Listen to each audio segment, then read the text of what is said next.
ನಾಳೆ ಮೇ 23 ಶುಕ್ರವಾರ ವೈಶಾಖ ಮಾಸ ಕೃಷ್ಣ ಪಕ್ಷದ ಏಕಾದಶಿಯನ್ನು ಆಚರಿಸಲಾಗುತ್ತದೆ. ಈ ಏಕಾದಶಿಗೆ ಅಪರ ಏಕಾದಶಿ ಎಂದು ಕರೆಯಲಾಗುತ್ತದೆ. ಎಲ್ಲ ಏಕಾದಶಿಗೂ ಅದರದ್ದೇ ಆದ ಮಹತ್ವವಿದೆ. ಅದರಲ್ಲೂ ವೈಶಾಖ ಮಾಸದ ಅಪರ ಏಕಾದಶಿಯು ಅತ್ಯಂತ ಶ್ರೇಷ್ಠವಾಗಿದ್ದು, ಇಷ್ಟು ವರ್ಷ ಅಥವಾ ಇಷ್ಟು ದಿನ ಏಕಾದಶಿ ವ್ರತವನ್ನು ಆಚರಿಸದೇ ಇದ್ದರೂ ಈ ಒಂದು ದಿನ ಉಪವಾಸದ ಸಮೇತ ಏಕಾದಶಿ ವ್ರತವನ್ನು ಆಚರಿಸಿದರೆ ಅಪಾರವಾದ ಯಶಸ್ಸಿನ ಜೊತೆ ಸಂತೋಷ, ಸಮೃದ್ಧಿ, ಧನ ಪ್ರಾಪ್ತಿಯಾಗುತ್ತದೆ. ಏಕಾದಶಿಯ ದಿನ ವಿಷ್ಣು ಸಮೇತ ಲಕ್ಷ್ಮಿಯನ್ನು ಆರಾಧಿಸಿದರೆ ಬಹಳ ಶ್ರೇಷ್ಠ. ಅದರಲ್ಲೂ ನಾಳೆ ಲಕ್ಷ್ಮಿಗೆ ಪ್ರಿಯವಾದ ಶುಕ್ರವಾರದ ದಿನವೇ ಏಕಾದಶಿ ಬಂದಿದೆ. ಈ ದಿನ ವಿಷ್ಣು ಸಮೇತ ಲಕ್ಷ್ಮಿಯನ್ನು ಆರಾಧಿಸಿದರೆ ಖಂಡಿತ ದುಪ್ಪಟ್ಟು ಫಲಗಳ ಜೊತೆ ಮನೆಯಲ್ಲಿ ಸಂತೋಷ, ಸಮೃದ್ಧಿ ನೆಲೆಸುತ್ತದೆ. ಶ್ರೀಕೃಷ್ಣನು ಯುಧಿಷ್ಠಿರನಿಗೆ, ಹೇ ರಾಜ, ವೈಶಾಖ ಮಾಸದ ಕೃಷ್ಣ ಪಕ್ಷದ ಏಕಾದಶಿಯ ಹೆಸರು ಅಪರ ಏಕಾದಶಿ ಎಂದು.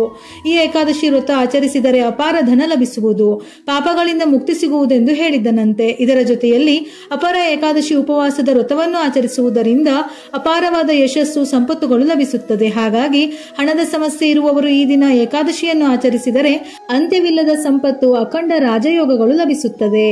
ಏಕಾದಶಿ ತಿಥಿ ಸಮಯ ಮೇ 23ರ ಬೆಳಗಿನ ಜಾವ 1:12 ಪ್ರಾರಂಭವಾಗಿ ಮೇ 23ರ ರಾತ್ರಿ 10:29 ಮುಕ್ತಾಯವಾಗುತ್ತದೆ.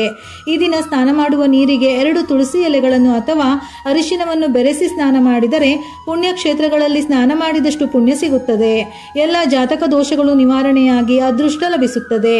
ಈ ದಿನ ಸ್ನಾನದ ನಂತರ ಸ್ವಲ್ಪ ನೀರಿಗೆ ಗಂಗಾಜಲ, ಎಳ್ಳು, ಕುಂಕುಮ, ಅಕ್ಷತೆಯನ್ನು ಸೇರಿಸಿ ಈ ನೀರನ್ನು ದೇವರ ಮನೆಗೆ ಸಿಂಪಡಿಸಿ ಶುದ್ಧ ಮಾಡಿದ ನಂತರ ದೇವರ ಪೂಜೆಯನ್ನು ಪ್ರಾರಂಭಿಸಬೇಕು.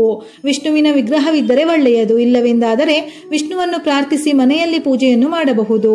ಧಾರ್ಮಿಕ ನಂಬಿಕೆಗಳ ಪ್ರಕಾರ ಅಪರ ಏಕಾದಶಿ ವ್ರತವನ್ನು ಆಚರಿಸುವುದರಿಂದ ಎಲ್ಲ ರೀತಿಯ ಭಯಗಳು ದೂರವಾಗುತ್ತವೆ. ಜನನ ಮತ್ತು ಮರಣದ ಬಂಧನದಿಂದ ಮುಕ್ತಿಯನ್ನು ನೀಡುತ್ತದೆ.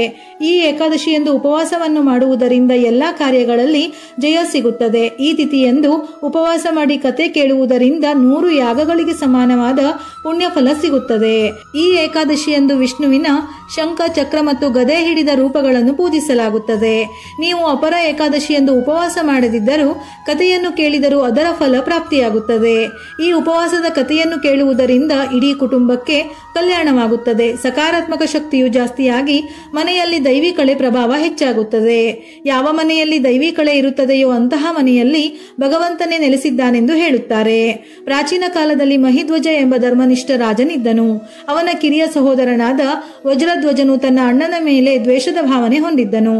ಅವಕಾಶವಾದಿ ವಜ್ರಧ್ವಜನು ಒಂದು ದಿನ ರಾಜನನ್ನು ಕೊಂದು ಅವನ ದೇಹವನ್ನು ಕಾಡಿನಲ್ಲಿ ಅರಳಿ ಮರದ ಕೆಳಗೆ ಹೂಳಿದನು. ಅಕಾಲಿಕ ಮರಣದಿಂದಾಗಿ ರಾಜನ ಆತ್ಮವು ಅರಳಿ ಮರದ ಮೇಲೆ ಪ್ರೇತವಾಗಿ ವಾಸಿಸಲು ಪ್ರಾರಂಭಿಸಿತು. ಆ ದಾರಿಯಲ್ಲಿ ಸಾಗುವ ಪ್ರತಿಯೊಬ್ಬ ವ್ಯಕ್ತಿಗೂ ಆತ್ಮವು ತೊಂದರೆ ಕೊಡುತ್ತಿತ್ತು. ಈ ದಾರಿಯಲ್ಲಿ ಒಬ್ಬ ಋಷಿ ಹಾದು ಹೋಗುತ್ತಿದ್ದ. ನಂತರ ಅವನು ಪ್ರೇತವನ್ನು ನೋಡಿದನು. ಅವನ ತಪಸ್ಸಿನ ಬಲದಿಂದ ಅವನು ಪ್ರೇತವಾಗಲು ಕಾರಣವನ್ನು ತಿಳಿದುಕೊಂಡನು. ಋಷಿಯು ರಾಜನ ಪ್ರೇತವನ್ನು ಅರಳಿ ಮರದಿಂದ ಕೆಳಗಿಳಿಸಿ ಪರಲೋಕದ ಜ್ಞಾನವನ್ನು ಉಪದೇಶಿಸಿದನು. ದುಷ್ಟಶಕ್ತಿಗಳಿಂದ ರಾಜನನ್ನು ಮುಕ್ತಗೊಳಿಸಲು ಸ್ವತಃ ಋಷಿಯು ಅಪರ ಏಕಾದಶಿಯಂದು ಉಪವಾಸವನ್ನು ಆಚರಿಸಿದನು. ದ್ವಾದಶಿಯ ದಿನ ವ್ರತ ಮುಗಿದ ಮೇಲೆ ಅದರ ಪುಣ್ಯ ಪ್ರೇತಾತ್ಮನಿಗೆ ದಕ್ಕಿತು. ಉಪವಾಸದ ಪ್ರಭಾವದಿಂದ ರಾಜನ ಆತ್ಮವು ದುಷ್ಟಶಕ್ತಿಗಳಿಂದ ಬಿಡುಗಡೆ ಹೊಂದಿ ಸ್ವರ್ಗವನ್ನು ಸೇರಿತು. ಇದೇ ಅಪರ ಏಕಾದಶಿಯ ವ್ರತದ ಕತೆ. ನಾಳೆ ಈ ಕಥೆಯನ್ನು ಓದಿದರೂ ನಿಮಗೆ ವ್ರತವನ್ನು ಆಚರಿಸಿದಷ್ಟೇ ಪುಣ್ಯ ಫಲ ಪ್ರಾಪ್ತಿಯಾಗುತ್ತದೆ. ನಾಳೆ ದೇವರಿಗೆ ಬೆಲ್ಲ, ಹಳದಿ ಬಟ್ಟೆ, ಕಡಲೆಬೇಳೆ ಮತ್ತು ಬಾಳೆಹಣ್ಣನ್ನು ಅರ್ಪಿಸಿ ಪೂಜೆಯ ನಂತರ ಬಡವರಿಗೆ ದಾನ ಮಾಡಿ. ಇದು ವಿಷ್ಣುವಿನ ಕೃಪೆಯನ್ನು ನಿಮ್ಮ ಮೇಲೆ ಇರುವಂತೆ ಮಾಡುತ್ತದೆ. ಮನೆಯಲ್ಲಿ ವಾಸ್ತುದೋಷ ಅಥವಾ ಏನಾದರೂ ತೊಂದರೆಗಳಾಗುತ್ತಿದ್ದರೆ ನಿವಾರಣೆಯಾಗುತ್ತದೆ. ಹಿಂದೂ ಧರ್ಮದ ಪ್ರಕಾರ ಹಸುವಿನಲ್ಲಿ ಕೋಟ್ಯಾಂತರ ದೇವಾನುದೇವತೆಗಳು ವಾಸವಾಗಿದ್ದಾರೆ. ಧರ್ಮಗ್ರಂಥಗಳ ಪ್ರಕಾರ ಲಕ್ಷ್ಮಿ ಹಾಗೂ ವಿಷ್ಣುವಿನ ಅನುಗ್ರಹಕ್ಕೆ ನಾಳೆ ಶುಕ್ರವಾರ ಹಸುವಿಗೆ ಬೆಲ್ಲ ಮತ್ತು ಬಾಳೆಹಣ್ಣನ್ನು ತಿನ್ನಲು ನೀಡುವುದರಿಂದ ನಿಮ್ಮ ಎಲ್ಲಾ ಸಮಸ್ಯೆಗಳು ನಿವಾರಣೆಯಾಗುತ್ತದೆ. ಮನೆಯಲ್ಲಿ ಸಂತೋಷ ಮತ್ತು ಸಮೃದ್ಧಿಯು ನೆಲೆಸುತ್ತದೆ. ಹಣಕ್ಕೆ ತೊಂದರೆಯಾಗದೆ ನಿಮ್ಮ ಹಣ ಇನ್ನೂ ವೃದ್ಧಿಯಾಗುತ್ತದೆ. ವಿಷ್ಣುವಿಗೆ ಈ ದಿನ ತುಪ್ಪದ ದೀಪ ಅಥವಾ ಬೆಣ್ಣೆಯಿಂದ ದೀಪವನ್ನು ಹಚ್ಚಿದರೆ ತುಂಬಾನೇ ಶ್ರೇಷ್ಠ. ವಿಷ್ಣುವಿನ ಪೂಜೆಗೆ ತುಳಸಿಯನ್ನು ಬಳಸಲೇಬೇಕು. ಏಕಾದಶಿಯ ದಿನ ತುಳಸಿಯನ್ನು ಕಿತ್ತರೆ ದೋಷ ಉಂಟಾಗುತ್ತದೆಯಂತೆ. ಹಾಗಾಗಿ ಏಕಾದಶಿಯ ಹಿಂದಿನ ದಿನವೇ ತುಳಸಿಯನ್ನು ಕೀಳಬೇಕು. ಈ ದಿನ ವಿಷ್ಣುವಿಗೆ ಕೇಸರಿ ಮಿಶ್ರಿತ ಹಾಲಿನ ಅಭಿಷೇಕ ಮಾಡಬೇಕು. ಇಲ್ಲವಾದರೆ ನೈವೇದ್ಯ ಮಾಡಬೇಕು. ಇದರಿಂದ ಭಗವಾನ್ ವಿಷ್ಣುವು ಪ್ರಸನ್ನನಾಗುತ್ತಾನೆ. ಹಣಕ್ಕೆ ಸಂಬಂಧಿಸಿದ ಸಮಸ್ಯೆಗಳನ್ನು ನಿವಾರಿಸುತ್ತಾನೆ. ಏಕಾದಶಿಯಂದು ಮಾಡಿದ ಪೂಜೆಗಳಿಗೆ ದ್ವಿಗುಣ ಪುಣ್ಯ ದೊರೆಯುತ್ತದೆ. ಮನೆಯಲ್ಲಿ ಪೂಜೆ ಮಾಡುವವರಿಗೆ ಅಖಂಡ ರಾಜಯೋಗ ಪ್ರಾಪ್ತಿಯಾಗುತ್ತದೆ. ಈ ಏಕಾದಶಿಯಂದು ಭಕ್ತಿಯಿಂದ ವೆಂಕಟೇಶ್ವರನನ್ನು ಪೂಜಿಸಿದರೆ ನಿಮ್ಮ ಪೂಜೆಗೆ ಅತಿ ಶೀಘ್ರದಲ್ಲೇ ಫಲಗಳು ಪ್ರಾಪ್ತಿಯಾಗುತ್ತದೆ. ಹಾಗಾಗಿ ಏಕಾದಶಿಯಂದು ವೆಂಕಟೇಶ್ವರ ಸ್ವಾಮಿಯನ್ನು ಪೂಜೆ ಮಾಡಿ.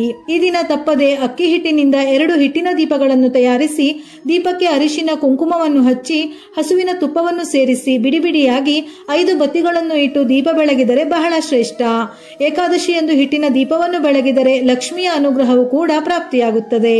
ಈ ದಿನ ಪೂಜೆಯ ನಂತರ ಅರಿಶಿನ ಕುಂಕುಮ ಬಾಳೆಹಣ್ಣನ್ನು ದಾನವಾಗಿ ನೀಡಿದರೆ ತುಂಬಾ ಒಳ್ಳೆಯದು. ತುಳಸಿ ಗಿಡಗಳನ್ನು ನೆಟ್ಟು ನೀರುಣಿಸುವುದು, ತುಳಸಿ ಗಿಡದ ಬಳಿ ದೀಪವನ್ನು ಬೆಳಗುವುದು ಶುಭದಾಯಕ. ಈ ದಿನ ಬಡವರಿಗೆ ಆಹಾರ ನೀಡಿ ನಿರ್ಗತಿಕರಿಗೆ ನಿಮ್ಮಿಂದ ಆಗುವ ಸಹಾಯ ಮಾಡಿ. ನಾಳೆ ಸಂಜೆ ಗೋಧುಳಿ ಸಮಯದಲ್ಲಿ ಮನೆಯ ಹೊಸ್ತಿಲಿಗೆ 2 ದೀಪವನ್ನು ಬೆಳಗಿ ತುಳಸಿಯ ಬಳಿ ತುಪ್ಪದ ದೀಪವನ್ನು ಹಚ್ಚಿ 5 ಪ್ರದಕ್ಷಿಣೆಯನ್ನು ಹಾಕಿದರೆ ಲಕ್ಷ್ಮೀ ದೇವಿಯು ಸಂತುಷ್ಟಳಾಗುತ್ತಾಳೆ. ಇದರಿಂದ ಆರ್ಥಿಕ ಸಂಕಷ್ಟಗಳು ಏನಿದ್ದರೂ ನಿವಾರಣೆಯಾಗುತ್ತದೆ. ನಾಳೆ ಸಂಜೆ 6 ರಿಂದ 7 ಗಂಟೆಯ ಒಳಗೆ ಲಕ್ಷ್ಮಿಯ ಪ್ರತಿರೂಪವಾದ ಮುತ್ತೈದೆಯರನ್ನು ಮನೆಗೆ ಕರೆದು ತಾಮ್ರ, ಹಿತ್ತಾಳೆ ಅಥವಾ ಮಣ್ಣಿನ 2 ಜೋಡಿ ದೀಪಗಳನ್ನು ಕೊಟ್ಟು ಅರಿಶಿನ ಕುಂಕುಮವನ್ನು ಕೊಟ್ಟು ಆಶೀರ್ವಾದ ಪಡೆದುಕೊಂಡರೆ ಲಕ್ಷ್ಮಿ ಶಾಶ್ವತವಾಗಿ ಮನೆಯಲ್ಲಿ ನೆಲೆಸುತ್ತಾಳೆ. ನಾಳೆಯ ದಿನ ಅಶ್ವತ್ಥ ಮರಕ್ಕೆ ನೀರನ್ನು ಅರ್ಪಿಸಿ ಪ್ರದಕ್ಷಿಣೆ ಹಾಕಿ ತುಪ್ಪದ ದೀಪ ಅಥವಾ ಸಾಸಿವೆ ಎಣ್ಣೆಯಿಂದ ದೀಪ ಬೆಳಗಿ. ಏಕೆಂದರೆ ಶ್ರೀ ವಿಷ್ಣು ಅಶ್ವತ್ಥ ಮರದಲ್ಲಿ ನೆಲೆಸಿರುತ್ತಾನೆಂದು ಹೇಳುತ್ತಾರೆ.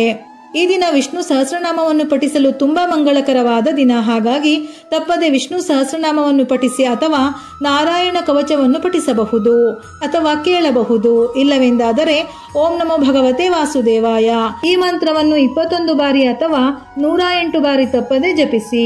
ಒಮ್ಮೆಯಾದರೂ ವಿಷ್ಣು ಸಹಸ್ರನಾಮವನ್ನು ಪಠಿಸಿ ಸಾಧ್ಯವಿಲ್ಲವೆಂದಾದರೆ ತಪ್ಪದೆ ವಿಷ್ಣು ಸಹಸ್ರನಾಮವನ್ನು ಕೇಳಿ. ಇದರಿಂದ ಪ್ರತಿಯೊಂದು ದೋಷಗಳು ಪರಿಹಾರವಾಗುತ್ತದೆ. ವಿಷ್ಣು ಸಮೇತ ಲಕ್ಷ್ಮಿಯ ಅನುಗ್ರಹದಿಂದ ಪ್ರತಿಯೊಂದು ಪಾಪಗಳು ನಾಶವಾಗಿ ಸುಖ, ಸಂತೋಷ, ನೆಮ್ಮದಿ ನೆಲೆಸುತ್ತದೆ. ವಿಡಿಯೋ ಇಷ್ಟ ಆಗಿದ್ದಲ್ಲಿ ಮರೆಯದೆ ಲೈಕ್ ಕೊಟ್ಟು ನಿಮ್ಮವರಿಗೆ ಶೇರ್ ಮಾಡಿ.